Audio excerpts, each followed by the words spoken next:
ನಮಸ್ಕಾರ. ಈಗ ಬಾಳೆದಿಂಡಿನಿಂದ ಒಂದು ಒಳ್ಳೆ ಜ್ಯೂಸನ್ನು ಹೇಗೆ ಮಾಡುವುದು ಅಂತ ನಿಮಗೆ ಒಂದೇ ನಿಮಿಷದಲ್ಲಿ ತೋರಿಸ್ಕೊಡ್ತೇನೆ.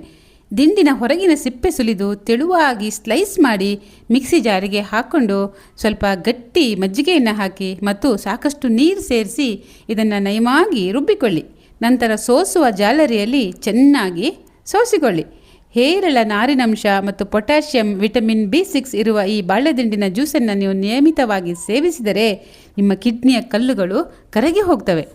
ಈ ಜ್ಯೂಸಿಗೆ ಸ್ವಲ್ಪ ಸೈಂಧವ ಲವಣವನ್ನು ಸೇರಿಸಿ. ಇದರಲ್ಲಿ 84 ಬಗೆಯ ಖನಿಜಗಳಿವೆ, ಆರೋಗ್ಯಕ್ಕೂ ಒಳ್ಳೆಯದು.